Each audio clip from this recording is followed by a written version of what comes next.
Bonjour, j'espère que vous allez bien. Suite aux interviews Runner Chaser, qui, je suis très contente, ont pu ouvrir le dialogue entre les deux polarités, je me suis aussi rendu compte que ça avait pu créer pas mal de confusion dans les esprits de est-ce que je suis runner, est-ce que je suis chaser. Et d'ailleurs, j'ai aussi des personnes régulièrement qui viennent prendre rendez-vous avec moi et qui n'arrivent pas à se situer entre runner et chaser, souvent plutôt des runners-runneuses qui se pensent chaser. Donc, je me suis dit qu'il était peut-être temps de compléter. Je sais que j'avais déjà fait un épisode, suis-je runner ou chaser ? Je vous avouerai que je ne me souviens plus exactement ce qu'il y a dans cet épisode, mais l'objectif, ça va être de... Peut-être qu'il y aura des redites dans cet épisode, mais l'objectif, c'est vraiment de pouvoir aller affiner avec des choses un peu plus concrètes que je peux constater dans les profils runner et chaser que j'ai en rendez-vous, pour que vous puissiez vous reconnaître plutôt dans l'un ou dans l'autre des profils. Parce que il y a mine de rien une importance à être runner ou chaser. Je sais qu'on peut se dire qu'au final, l'objectif c'est de toute façon de faire du travail sur soi, peut-être peu importe la polarité. C'est vrai à la différence du fait que le runner est quand même celui qui est malgré tout porteur de réunion. Et ça peut peut-être sembler anecdotique comme ça, et on peut aussi peut-être se dire que finalement, peu importe, l'un ou l'autre peut revenir pour matérialiser les retrouvailles. En réalité, dans les faits, de ce que je vois, ça ne se passe pas comme ça. Il y a quand même le runner qui est souvent très sollicité pour manifester les retrouvailles dans la matière, alors que le chaser, en fait, à cette étape-là où le runner est réveillé et qu'il est en train de travailler sur la matérialisation des retrouvailles, le chaser n'en est pas du tout là. Dans sa tête, les retrouvailles, c'est un peu soit mis entre parenthèses dans son esprit, enfin en tout cas, il est concentré sur autre chose et ça fait pas partie des priorités de sa vie. Donc si le runner se dit « j'attends que mon chaser revienne », et peut-être que le destin fera que on se recroisera, probablement ça se passera pas. Je suis désolée, c'est un peu cru de vous dire ça comme ça, mais je préfère vous dire les choses telles que je le vois. Quand je vois des chasers qui sont en fin de parcours et que le switch a eu lieu, c'est même pas une question de colère ou quoi que ce soit, parce que le but après le switch, c'est pas de rester dans une forme de colère. Souvent, il va y avoir une forme de colère dans le switch qui va permettre d'acter le switch. Encore une fois, tous les parcours sont uniques et différents, je préfère le répéter parce que c'est extrêmement important. Je vous parle de ce que je vois et ce que j'entends le plus dans les parcours pour que vous puissiez un peu mieux comprendre ce qui peut se passer, mais évidemment tout reste néanmoins du cas par cas et ça c'est hyper important que vous le gardiez à l'esprit. Donc effectivement, post-switch, il y a une paix qui s'installe pour le chaser, une espèce de sérénité qui s'installe, mais en général, il n'y a plus du tout l'énergie justement qui pouvait pousser à chasser entre guillemets. Il y a une énergie très tranquille qui va se poser où, de manière assez générale, le chaser va sortir complètement de cette quête effrénée vers le runner. Et donc, il va y avoir très souvent un chaser qui va être beaucoup plus en retrait et qui va laisser les choses se faire. Et si du côté du chaser, c'est très sain et sage de laisser les choses se faire, du côté du runner, un runner en fin de parcours qui laisse les choses se faire et qui laisse les choses entre les mains du destin, c'est juste une énième fuite. Parce qu'il se passera rien. Parce qu'à cette étape, c'est vous qui avez les choses en main. Donc si vous laissez le destin faire, c'est pas le destin qui va prendre son téléphone pour appeler votre chaser. Il se passera rien de rien. Voilà, donc d'où la nécessité aussi de bien comprendre quelle est sa polarité, quel est son rôle. D'autant plus que c'est sans doute un sujet que je creuserai, sur lequel j'ai besoin de me poser pour pouvoir creuser un petit peu, enfin laisser venir on va dire la clarification sur ce sujet. Je me rends compte qu'il y a pas mal d'anciens parcours qui sont réveillés, alors soit des parcours qui étaient en pause pendant longtemps, où ça a été mis entre les mains du runner et que du coup ça a pu faire des longues séparations qui ont duré des années, soit des parcours qui en fait ont été comme en stagnation pendant des années, et là je constate qu'il y a beaucoup, alors plutôt des runneuses pour le coup, mais beaucoup de runneuses qui se réveillent et qui passent à l'action. Donc j'ai l'impression qu'au niveau de la source, il y a un grand besoin aussi de faire agir les runners et runneuses sur les parcours de flammes jumelles, notamment pour qu'il y ait une initiation de retrouvailles, parce qu'il faut comprendre aussi qu'un parcours de flammes jumelles, bien sûr c'est une histoire d'amour, mais pas que. Et là je parle pas de l'aspect guérison, je parle du fait qu'on a une mission en tant que famille d'âmes, parce que les flammes jumelles c'est une famille d'âmes, on a une mission aussi de porter la vibration de l'amour pur, inconditionnel, sur Terre. Donc il y a aussi ça qui se joue, et il y a également le fait que ça arrive très souvent qu'en tant que flamme jumelle, on ait une mission d'âme commune, et donc il est temps de passer la seconde sur les parcours pour pouvoir ensuite avancer vers la mission commune. Donc c'est pour ça, là je constate qu'il y a vraiment des réveils de parcours qui se font, de parcours anciens, ou de parcours qui ont été dans la séparation pendant longtemps, et là la source met un coup de pied aux fesses côté runner pour pouvoir passer à l'action, parce qu'il faut que les choses bougent. Voilà. Si vous êtes runner, runneuse, que vous écoutez cet épisode et que vous vous reconnaissez dans cette polarité-là, il est peut-être temps de passer à l'action. Et pour faire une magnifique transition, une des premières grosses différences que je vois entre chaser et runner, c'est justement le passage à l'action. Probablement que si vous êtes runneuse ou runner et que vous m'avez entendu vous dire de passer à l'action, ça a dû vous dresser les poils, parce que côté runner, il y a une grosse difficulté à passer à l'action. Je vais revenir 2 secondes en arrière pour faire un disclaimer.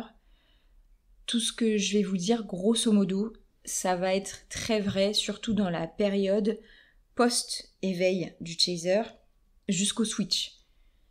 Pourquoi je dis ça ? Parce qu'il arrive qu'il y ait beaucoup de parcours où, en tout début de parcours, que ce soit sur quelques jours, semaines, mois, les rôles soient un peu inversés. Puis le chaser va prendre sa posture de chaser, le runner va prendre sa posture de runner jusqu'au switch. Donc là, grosso modo, les indications que je vais vous donner, ça va être vérifiable pendant une grosse partie du parcours, avant qu'il y ait le switch et après avoir passé la lune de miel.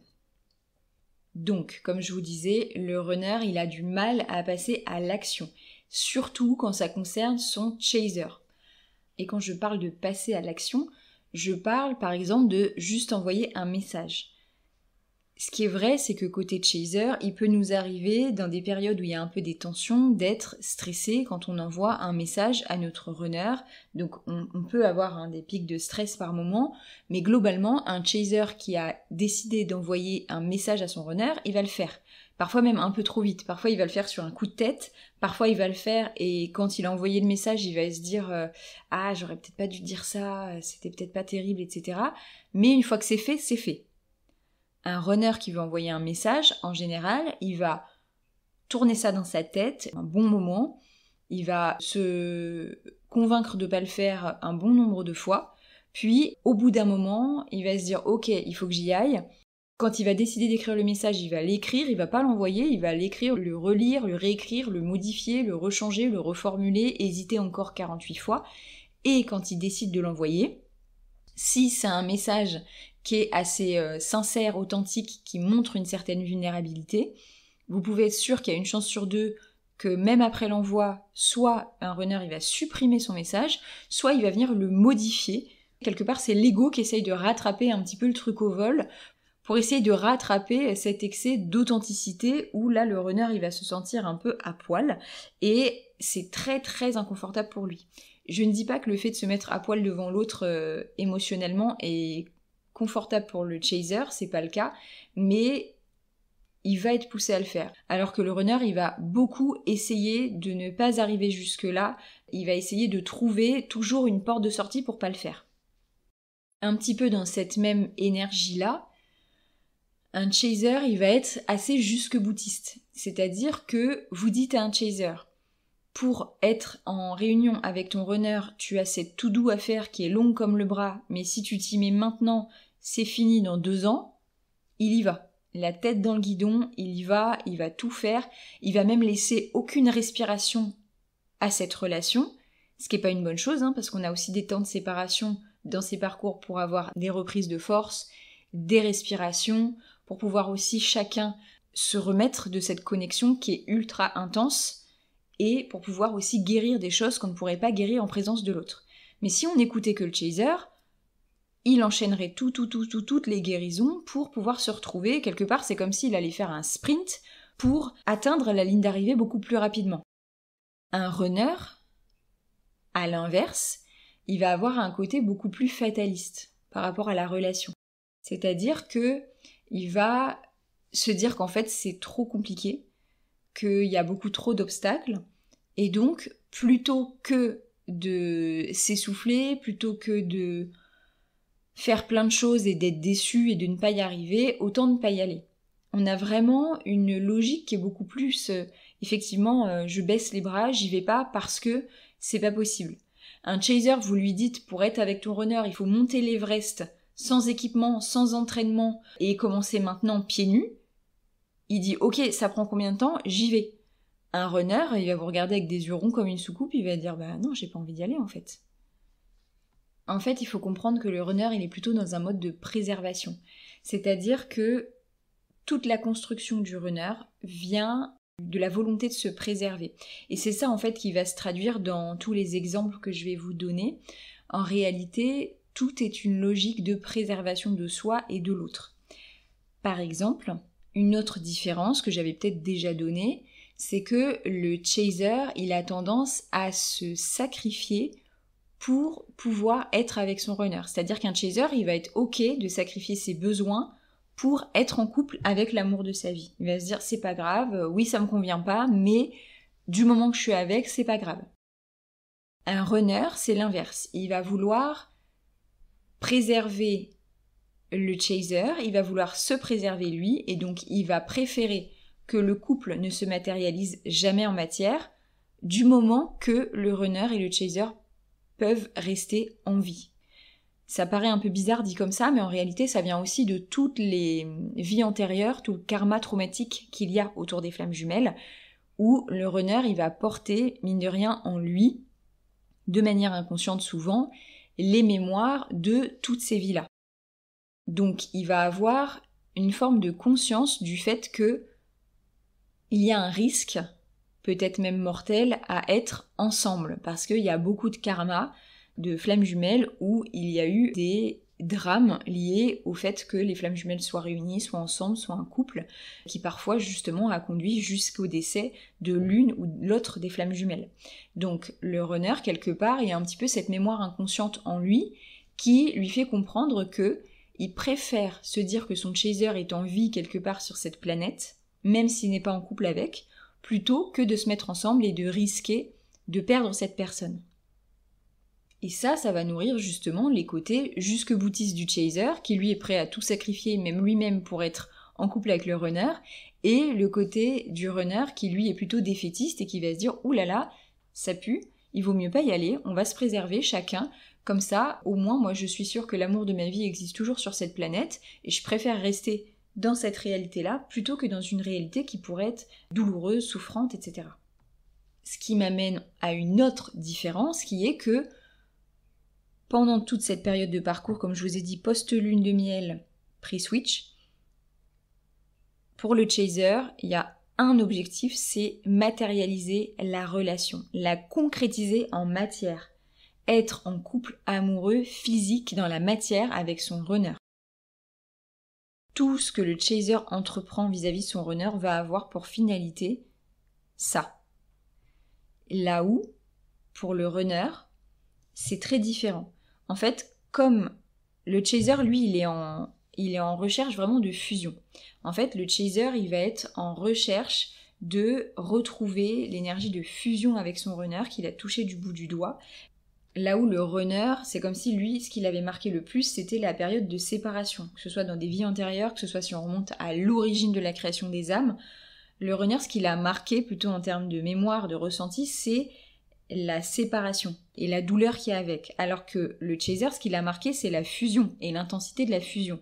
Bien sûr que pour les deux polarités, ces deux situations ont été marquantes, mais en fait le chaser, c'est comme s'il avait un peu ses lunettes roses de bisounours, où il voit les choses de manière trop optimiste, et donc irréaliste, où il va avoir envie de retenir que le côté fusionnel, là où le runner, lui, il a des lunettes qui sont trop pessimistes, et lui, il va avoir que le côté souffrance. En réalité, la réalité, elle est un mélange des deux, c'est-à-dire qu'il y a et ce côté magique fusion, et il y a ce côté souffrant qui existe aussi. Et là-dessus, il y a vraiment, du coup, une vision même des choses qui peut être très complémentaire sur ce côté-là, où le runner qui va être justement très fataliste parce qu'il va voir les choses du côté négatif, et le chaser qui est pour le coup complètement déconnecté de la réalité, qui ne veut pas voir les problèmes et qui va voir que le verre à moitié plein. Ce qui va donner, donc du côté du chaser, comme je vous le disais, quelqu'un qui va forcer pour amener cette relation en matière, parce que c'est pas grave, même si ça fait mal, du moment qu'on est ensemble, on peut tout traverser, alors qu'en réalité, c'est pas du tout l'objectif de ce parcours. Je m'entends, je maintiens que pour moi, l'objectif du parcours, c'est la réunion, si c'est prévu dans les contrats d'âme, mais le but du parcours avant ça, c'est déjà de pouvoir trouver un équilibre intérieur, sans quoi le couple ne peut pas marcher en matière. Du côté du runner, il y a une espèce d'acceptation du fait que cette relation, elle est trop belle pour être vraie, à la fois trop dangereuse parce qu'elle est trop souffrante, donc le runner, au bout d'un moment, il accepte que cette relation existe uniquement sous forme de fantasme un peu irréalisable, et que il va se dire que c'est plus rassurant pour lui de se dire que dans sa tête, il peut vivre cette espèce d'histoire d'amour projetée dans tous les fantasmes possibles, tous ses plus grands rêves amoureux, ça vit dans sa tête, comme ça vit au moins, ou dans son cœur, comme ça au moins ça vit quelque part, mais du coup, comme il n'a pas envie d'être déçu ou de perdre son autre, et qu'il préfère encore garder ça vivant quelque part, il va lutter pour ne pas amener ça en matière. Donc on va avoir vraiment des forces contraires, le côté un peu attraction-répulsion, il vient aussi de là, où le chaser, il va employer toute sa force, et Dieu sait qu'il en a, pour amener ce couple en matière, et ça va être accueilli par une force égale contraire du runner qui va absolument reculer pour encore une fois se préserver, donc par souci de préservation, et qui va vouloir garder cette histoire d'amour un peu idéale sous forme de fantasme, de rêverie, d'imaginaire, pour éviter d'être déçu, pour éviter de se dire que finalement, même cette histoire idéale, avec cette personne qui lui correspond parfaitement, ça n'a pas pu marcher dans la matière. Donc il va vouloir se garder ça comme une petite forme de bulle dans sa tête de on n'y touche pas, on laisse ça sous forme de rêverie et on évite surtout d'y toucher. Un autre point qui me paraît hyper important, c'est la manière dont les émotions sont gérées de part et d'autre. Alors, du côté du chaser, et même pour des chasers évitants, ce que je suis, on va avoir, pour moi, toujours ou quasiment toujours, à un moment donné, une forme d'explosion. C'est-à-dire que cette relation, elle est ultra intense des deux côtés, et c'est comme si ça allait s'accumuler au niveau de l'intensité émotionnelle. Et au niveau du chaser, il y a un moment donné, même si vous n'êtes pas forcément quelqu'un qui est très explosif au niveau émotionnel, il y a des fortes chances pour que si vous êtes chaser, vous ayez à un moment donné pété à la figure de votre runner, que vous lui ayez balancé ces 4 vérités. On a vraiment cette énergie qui vient de l'intérieur vers l'extérieur pour les chasers. Il faut que ça sorte, il faut que ça explose.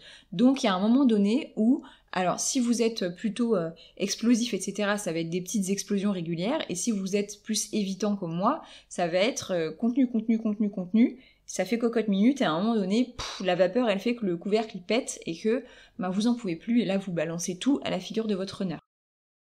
Côté runner, je pense que ça n'existe pas. Alors, je rajoute toujours cette petite couche, tous les parcours sont différents, donc voilà, on va mettre un peu de nuance, mais en tout cas, je l'ai pas vu jusqu'à présent, même dans toutes les personnes que j'accompagne.